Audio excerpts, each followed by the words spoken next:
주기도문으로 연속 강의를 하고 있는데요. 오늘 두 번째 시간인 하늘에 계신 우리 아버지라는 제목으로 하나님의 말씀을 함께 나누고자 합니다. 마태복음 6장의 중심에는 기도라는 하나가 자리를 잡고 있습니다. 예수님은 이 본문에 이르기까지 당시 유대사에서 만연하였던 두 가지 왜곡된 기도에 대하여서 말씀을 하셨죠. 하나는 사람에게 보이려고 회당과 길, 보통이 길 어귀에서 의식적으로 다른 사람들에게 보여주려고 하는 외식하는 기도의 모습이 있었고, 다른 하나는 말을 많이 하여야 응답받을 것이다, 그리고 그 기도가 이루어질 것이다 라고 하는 이방인들의 중언부언하는 기도에 대하여서 지난번에 우리가 살펴보았습니다. 그리고 오늘 본문 말씀 9절 말씀이 시작되는 그 단어를 보면요, 먼저 그러므로 라는 이 접속사가 그러므로 라는 것은 인과관계를 말하는 거죠. 앞에 이런 내용이 있었는데 뒤에 그러므로 이렇게 해야 한다 라고 인과관계를 이야기하는 것이죠.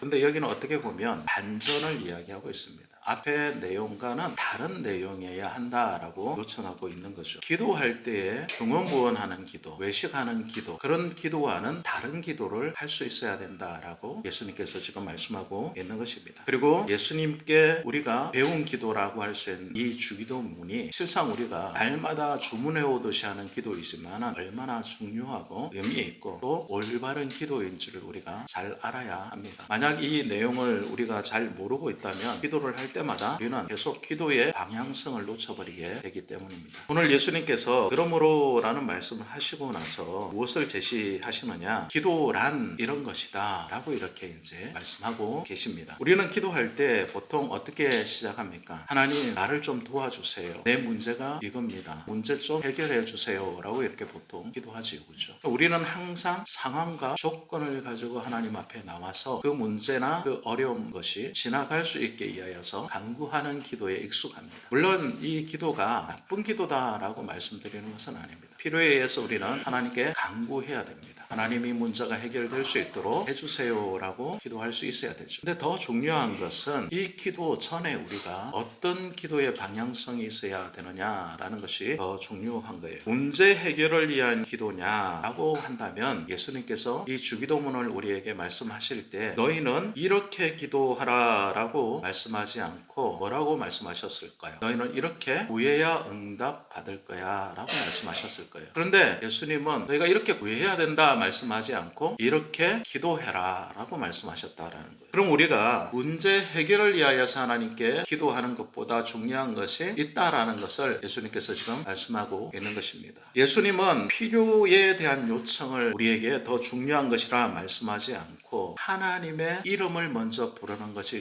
중요하다라고 말씀하고 있는데요. 오늘 성경 말씀을 보면 9절 말씀에 그러므로 너희는 이렇게 기도하라 라고 말씀하시고 하늘에 계신 우리 아버지여 라고 이렇게 먼저 하나님을 부르는 기도를 하라 라고 이렇게 말씀하고 있다는 것입니다. 우리는 이렇게 생각해요. 내 문제가 지금 너무 크죠. 나의 문제가 지금 해결돼야 돼요. 내가 너무 가슴이 답답해요. 나는 이 세상 살아갈 때 이 문제가 해결되지 않으면 이 세상 살아가는데 의미를 찾기가 어려워요 라고 이렇게 마음을 가지고 하나님 앞에 나옵니다. 그리고 그런 기도를 하나님께 올리시죠. 하나님, 이 문제 반드시 해결돼야 됩니다. 반드시 이 문제가 없어져야 됩니다 라고 기도를 합니다. 그런데 여러분, 그래서 그 문제가 해결이 됐어요. 그러면 그 이후로 계속 그 문제가 생기지 않을까요? 또 다른 문제가 우리에게 다가올 거라는 거죠. 인생이라는 것은 여러분, 오랫동안 삶을 살아오신 분들은 잘 아실 거예요. 하나의 문제가 해결되면 그 다음에는 또 다른 문제가 다가온다는 거예요. 이 문제가 해결되었으니 야 정말 살만하다 한숨 돌리고 그리고 뒤를 딱 돌아보면 더 큰 문제가 다가와서 우리를 억누르고 있더라라는 것이죠. 그래서 우리는 문제 해결만을 위하여서 하나님 앞에 나오면 계속 문제 해결만을 하나님께 요구할 수밖에 없다라는 거예요. 자꾸 그래서 어떤 기도를 하게 됩니까? 상황이 개선되기를 원하는 기도만을 할 수밖에 없다라는 거예요.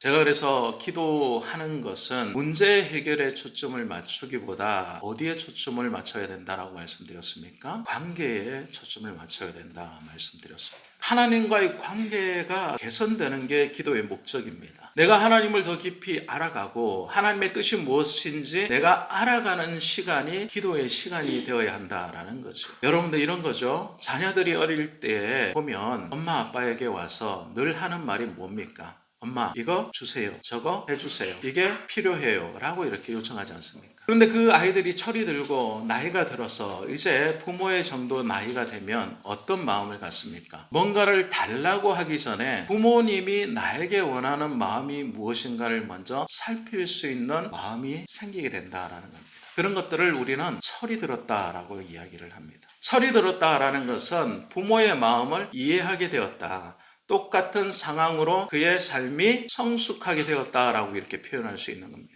우리가 하나님 앞에 나와서 하나님을 잘 알지 못할 때, 그리고 처음 하나님을 만났을 때에는 기도의 방법에 대하여서 잘 모르기 때문에 기도라는 것은 우리의 필요를 채우는 거구나 라고 생각을 하기 쉽습니다. 그래서 하나님 이것도 주세요, 저것도 주세요, 이 문제도 해결해 주세요, 저 문제도 해결해 주세요 라고 기도하게 된다라는 것입니다. 그런데 그 시간이 지나가고 나면 문제가 해결되어도 또 다른 문제가 생기더라. 그럼 또 기도해야 돼, 또 기도해야 돼, 또 기도해야 되는구나 라고 알게 된다라는 것이죠. 그럼 문제 해결을 위해서 기도하는 것이 죽을 때까지 끝없이 문제 해결을 위하여 기도할 수밖에 없구나 라는 것을 알고, 그거보다 더 중요한 것이 뭘까를 고민하게 된다라는 것이죠. 그보다 더 중요한 것은 하나님의 마음을 알게 되는 것이죠. 내 문제가 해결되지 않더라도 하나님이 나에게 원하시는 뜻이 무엇인지를 분명하게 알게 되면 나의 문제가 더 이상 나에게 문제되지 않는 경우가 훨씬 더 많다라는 것입니다. 그것을 능히 이겨낼 수 있는 힘이 생기게 되더라라는 것입니다.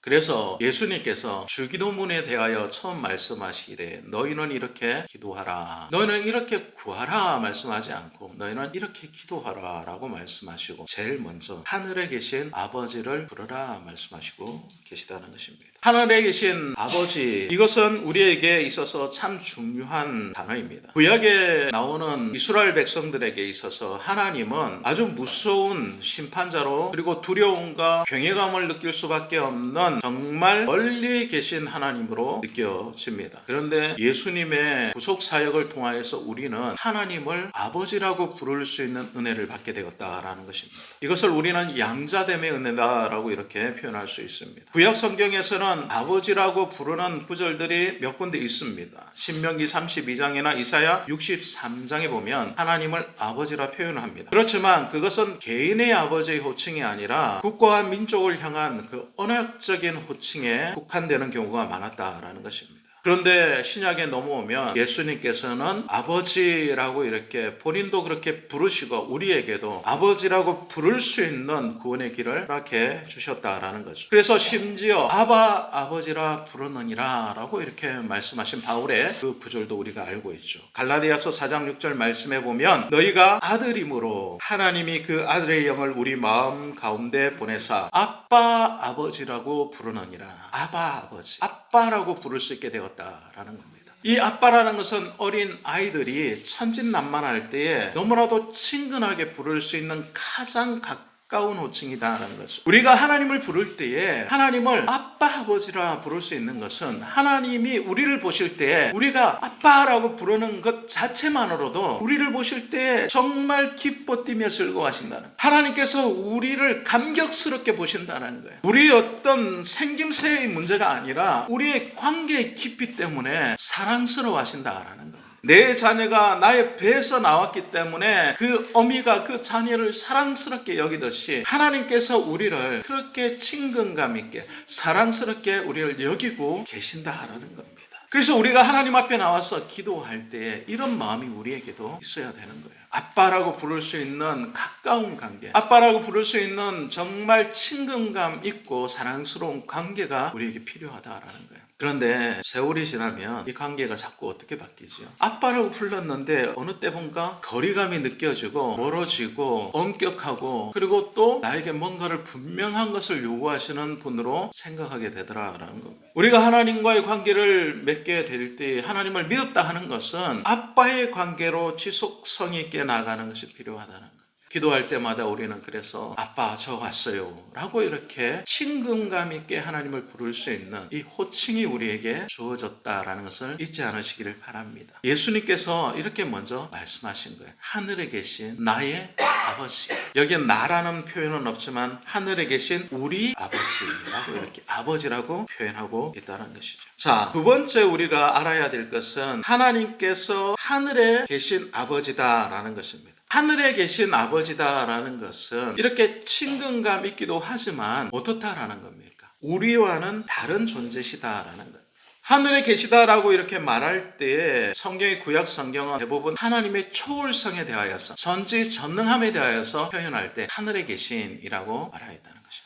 자, 그렇다면 하늘에 계신 아버지다라고 하는 것은 우리와 정말 깊은 관계를 맺고 계신데 전능하시고 전지하시고 능력이 계신 분이시다라는 겁니다. 그래서 우리의 모든 문제를 해결해 주실 수 있는 충분한 힘을 소유하고 계신 분이다라는 것입니다. 우리가 그냥 친근하기만 하면 우리의 문제가 해결되지 않는 것에 대한 안타까움이 있습니다. 그런데 우리가 하나님을 부르기만 하면 우리가 그 부름에 우리의 문제를 하나님께서 이미 다 알고 계신다라는 전지하신 하나님, 그리고 그 문제를 능히 해결해 주실 수 있는 능력이 있으신 분, 전능하신 하나님이시다라는 겁니다. 하늘에 계시다라는 것은 멀리 계시다라는 것이 아니라 능력이 많으시고 이미 우리와 알고 가까이 계신다라는 것을 표현한 말씀이다라는 겁니다. 구약의 백성들에게 있어서는 하나님이 어미하신 하나님, 너무나도 엄격하신 하나님으로 심판자와 두려움과 경외의 대상으로 보여졌지만 하늘에 계신 우리의 하나님은 지금 우리에게 모든 것을 주시고자 준비하고 계신 아버지시다라는 것을 우리가 잊지 말아야 한다는 것입니다. 그래서 전도서 5장 2절 말씀에 보면 하나님은 하늘에 계시고 너는 땅에 있음이라 그런즉 마땅히 말을 적게 할 것이라 라고 하나님께서 우리에게 너와 나의 다른 점이 무엇인가를 이렇게 표현하고 계신 거예요. 이사야서에 보면 이사야 6장 5절 말씀에 이사야에게 하나님이 나타나셨을 때 그 하나님의 거룩하심을 목도한 이사야가 화로다 나여 망하게 되었도다. 망하게 되었도다는 죽게 되었도다 라고. 왜냐하면 죄인된 몸으로 거룩하신 하나님을 직접 배웠기 때문이다 라고 표현합니다. 그래서 내가 친밀하다라고 하여서 가깝다라고 하여서 하나님이 그냥 우리의 모든 장난을 우리 헛된 것을 다 수용하고 받아주실 것이다 라는 그런 치기 어린 마음을 가져서는 안 된다라는 거예요. 마땅히 경외감을 가지고 우리와 정말 아빠라고 부를 수 있는 관계이지만 그분이 나에게 있어서 경외로운 분이시다. 그분을 만나면 내가 죽을 수밖에 없는, 직접 대면하면 살아남을 수 없는 존재임을 우리가 자각하는 것이 참으로 중요하다라는 것입니다. 그래서 참된 친밀함이라는 것은요, 존경과 경외감을 같이 가지고 있는 거예요. 자녀들을 양육하다 보면 부모와 자식 관계가 친밀해지면 자녀들이 부모에게 어떻게 대하게 됩니까? 자기도 모르게 버릇없이 대하게 됩니다. 그래서 막 말을 하죠. 표현할 때도 거침없이 표현을 합니다. 친밀함이라는 것은 경외감도 같이 있을 때 더 깊이를 느끼게 된다는 것입니다. 하나님과 친밀해진다는 것은 하나님의 경외감을 충분히 우리가 느끼고 알고 있어야 된다는 거예요. 그럴 때 하나님이 우리에게 깊이 있게 느껴지게 되는 것입니다. 하나님은 하늘에 계신 분입니다. 초월하시고 그리고 우리와 함께 하기를 원하신 분이십니다. 그렇기 때문에 하늘에 계신다라는 것은 우리의 아버지임과 동시에 충분한 존경과 찬양과 경외를 받을 수 있는 분이다라는 것을 우리가 잊지 말아야 한다는 것입니다. 이 두 가지가 동시에 우리에게 있을 때에 하나님 앞에 나와서 기도하는 것이 우리에게도 은혜가 된다라는 것이죠. 그리고 세 번째 우리가 살펴볼 것이 있는데 그것은 무엇이냐면 오늘 예수님께서 우리에게 하늘에 계신 우리 아버지요 라고 이렇게 가르치시고 나서 우리라는 이 표현에 우리가 관심을 가질 필요가 있다는 것입니다. 예수님 우리에게 하늘에 계신 내 아버지요 라고 부르면 더 친밀할 것 같고 더 가까울 것 같고 더 개인적일 것 같은데 왜 예수님께서 우리 아버지요 라고 이렇게 기도하라고 말씀하셨을까요? 여기는 우리라는 것은 단순히 한 사람만을 의미하는 것은 아니다라는 거예요. 그래서 기도는 은밀한 골방에서 드려지는 지극히 개인적인 행위일 수 있지만은 그러나 그 본질 자체는요 공동체적인 거예요. 그래서 우리가 모여서 기도하는 겁니다. 우리가 두세 사람이 모인 그들 중에 나도 함께 있느니라 라고 하신 말씀이 공동체적인 성격을 가지고 있다. 그러니까 기도할 때에 함께 기도하기를 예수님께서는 우리에게 원하신다라는 거죠. 초대교회 제자들이 기도할 때 흩어져서 개인적인 기도하고 끝나지 않았다는 거죠. 함께 모여서 기도할 때 성령이 그들 가운데 임재했습니다. 모든 기도의 역사들을 보면 함께 함께 기도할 때 놀라운 역사들이 일어났다라는 겁니다. 세계적으로 부흥하는 부흥의 현장들은 함께 기도하는 역사의 현장입니다. 하나님과의 개인적인 관계의 친밀성은 개인적인 기도를 통하여 하나님을 부를 수 있고 하나님께 경외감을 느낄 수도 있지만, 그러나 기도의 원칙적인 모습은 공동체적이다라는 겁니다. 기도할 때는 그래서 우리 함께 기도하는 겁니다. 예배 드릴 때 우리 어떻게 하죠? 함께 기도하지 않습니까? 대표로 기도하지만 우리가 함께 아멘으로 화답하지 않습니까? 기도라는 것은 나 혼자만 하나님께 기도하고 나 혼자만 알고 나 혼자만 끝나는 그런 기도가 아니다라는 겁니다. 예수님이 가르쳐 주신 기도는 원칙적으로 우리에게 함께 요청하는 우리의 기도다라는 것이죠. 그래서 나의 아버지라고 이렇게 표현하기보다는 우리 아버지라고 이렇게 표현하고 있는 것입니다. 에베소서 2장 19절 말씀에 보면 너희는 하나님의 권속이라라는 말씀이 있습니다. 하나님의 권속이다, 하나님의 가족이다라는 겁니다. 가족이기 때문에 함께 된다라는 것입니다. 그래서 마태복음 6장 12절 말씀에 보면 더 나아가면 우리가 우리에게 죄 지은 자를 사하여 준 것 같이라는 용서의 강구까지 이어져 갈 때에 이것도 공동체적이다라는 거죠. 우리가 우리에게 죄 지은 자를 사하여 준 것. 내가 나에게 죄 지은 자를 사해 준 것이 아니라 우리가 우리에게 죄 지은 자, 공동체 안에서 그 사람을 용납하고 받아주고 세워주는 것입니다. 그래서 교회란 예수님의 기도로 통하여서 시작된 하나님의 공동체다라는 겁니다. 그래서 교회의 공동체가 참으로 중요한 것입니다. 나 홀로 서 있기는 너무 힘들기 때문에, 나 홀로 신앙생활 한다는 것은 한계가 있기 때문에 그렇다는 것입니다. 사랑하는 여러분, 여러분이 아무리 믿음이 있다 하더라도 한 달만 교회 나오지 않고 1년만 믿는 사람들과 교제하는 것을 단절하면 내가 하나님이 살아계신지를 의심하게 되는 질문을 거의 하게 될 확률이 높다라는 것입니다. 하나님과는 아무런 상관없는 삶을 살아가기가 너무 쉽게 우리의 삶이 변화되게 됩니다.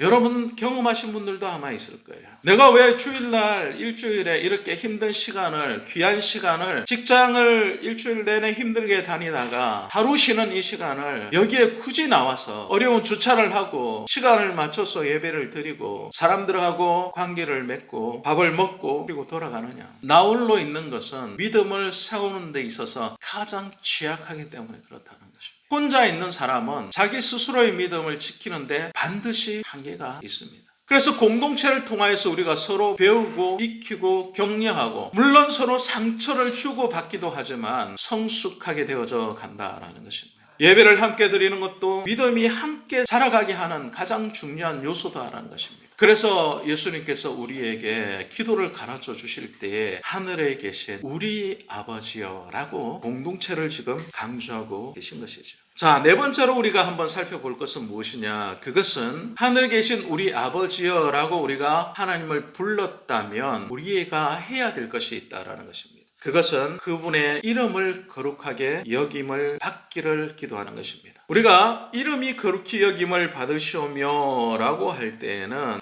그러면 내가 이렇게 하나님의 이름을 부르면 하나님이 거룩해지시는구나, 그 이름이 거룩히 여김 받기를 하나님은 원하시는구나 라고 이렇게 생각할 수 있습니다. 그러나 이 말씀은 성경적인 원어의 뜻을 보면 수동태, 그러니까 당신의 이름이 거룩하게 되게 하소서라고 이렇게 말할 수 있습니다. 하나님의 이름이 거룩하게 되십시오 라고 하는 거예요. 내가 하나님 이름을 거룩하게 여겨주는 게 아니에요. 이름이 거룩히 여김을 받으시오며 하면 내가 기도하면 하나님을 거룩하게 내가 만들어주는구나 라고 생각하기가 쉽다라는 거예요. 그게 아니라는 거예요. 이미 하나님은 거룩하신 분이에요. 그렇기 때문에 이름이 거룩하게 되게 하소서라고, 나와는 상관없이 그분은 이미 거룩하시기 때문에 내가 그 거룩하게 됨을 어떻게 한다는 겁니까? 인정합니다 라는 표현이에요. 인정합니다. 하나님의 이름이 거룩함을 저는 인정합니다 라는 것이 이름이 거룩히 여김을 받으시오며 라는 뜻이다라는 거예요. 우리가 하나님 앞에 기도할 때에 그분의 이름이 거룩하다는 것을 인정하는 것이 먼저 되어야 한다는 것입니다. 구약 성경에 있어서 그 이름은 사람의 존재감을 그리고 그 사람의 성품을 의미했습니다. 그래서 에스겔서 36장 23절 말씀을 보면 여러 나라 가운데 더럽혀진 이름이 내가 나의 큰 이름을 거룩하게 할지니라 라는 말씀으로 그분의 이름이 나라 가운데서 더럽혀질 수도 있고 그 큰 이름이 거룩하게 될 수도 있다라고 하나님의 거룩성을 어디에다가 빗대고 있습니까? 그분의 이름에 빗대고 있다라는 것입니다. 이스라엘에게 있어서 가장 큰 죄는 뭐였을까요? 하나님의 이름을 가볍게 여기고 더럽게 여긴 것입니다. 하나님을 망령되게 일컬었다라고 이렇게 표현할 수 있는 것입니다. 그래서 우리가 하나님의 이름을 가볍게 여기지 말아야 된다는 것입니다. 그분의 거룩함을 인정하고 우리가 기도할 수 있어야 된다는 것입니다. 그래서 사도 바울은 로마서 1장 21절에 보면 죄의 본질을 이야기할 때 하나님을 알되 하나님을 영화롭게도 아니하며 라고 이렇게 표현하고 있습니다. 죄라는 것은 무엇입니까? 하나님을 하나님의 자리에서 내리고 다른 것을 그곳에 올리는 것입니다.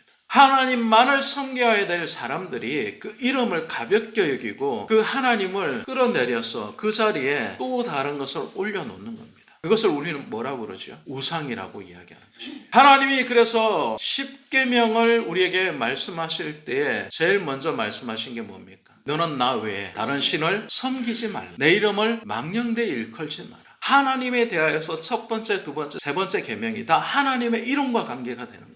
하나님은 하나님의 존재 자체를 그 이름에 부여하고 계신 거기 때문에 우리가 그 이름을 가볍게 여겨서는 안 된다. 그러니까 하나님 앞에 기도할 때에 그분의 거룩하심을 인정하고 우리가 기도할 수 있어야 된다는 것입니다. 그렇다면 하나님의 이름을 우리가 어떻게 우리를 통하여 거룩하게 할 수 있습니까? 우리가 개인적으로 할 수 있는 것은 아니다는 것. 이미 하나님은 거룩하시기 때문에 그 이름을 우리가 망령되게 일컬지 않기 위해서 해야 될 것이 무엇인가라는 겁니다. 그것은 우리가 하나님 앞에서 하나님과 동일하게 거룩한 삶을 살아내는 것입니다. 교회에서만 거룩한 삶이 아니라 우리의 삶 가운데서 일상적인 삶 가운데서 하나님의 거룩하심을 우리가 인정하고 그 인정된 삶을 우리 가운데도 드러낼 수 있어야 한다는 것입니다. 그래서 우리가 주기도문을 주문해 오듯이 외우는 것이 아니라 이 주기도문에 제일 처음 우리가 하나님의 이름을 부르며 기도하는 하늘에 계신 우리 아버지여 라는 이 주기도문의 시작이 실상은 하나님을 높여드리는 하나님의 이름을 부르는 가장 첫 중요한 기도문이다 라는 거예요. 우리가 이것을 잊지 말아야 한다는 것입니다. 근데 우리는 주기도문을 할 때 아무런 생각 없이 막 나가는데 그 아무런 생각 없음이 죄가 될 수도 있다는 것을 우리가 알아야 된다.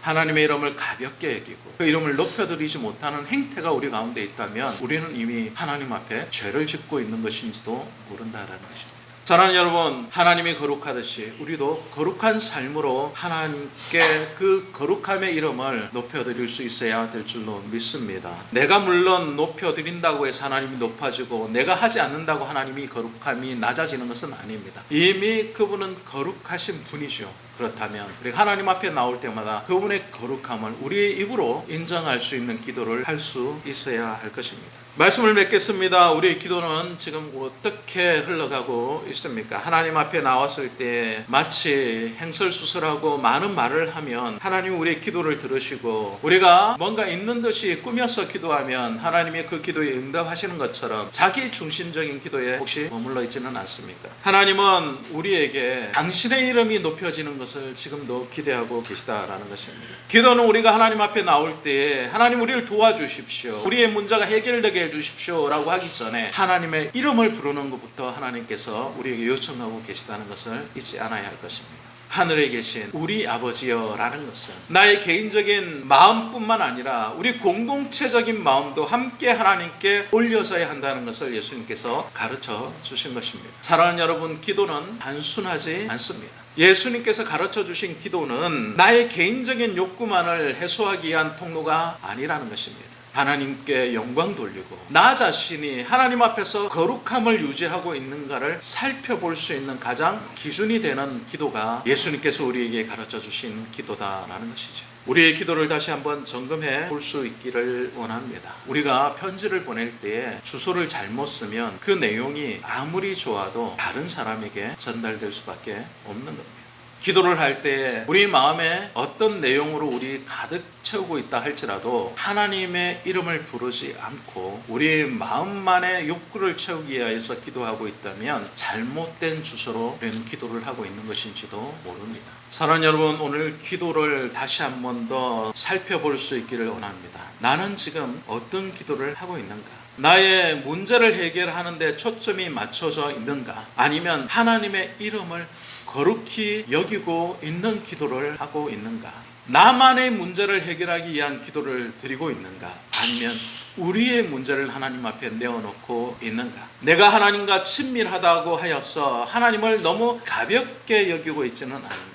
이런 모든 내용들이 담겨있는 말씀이 오늘 예수님께서 우리에게 가르쳐 주신 하늘에 계신 우리 아버지여 이름이 거룩히 여김을 받으시오며 라는 말씀입니다. 이 말씀 가운데서 다시 한번 여러분 자신의 기도를 제고하시고 하나님 앞에 온전한 기도를 올릴 수 있는 저와 여러분 될 수 있기를 주님의 이름으로 간절히 축원드립니다.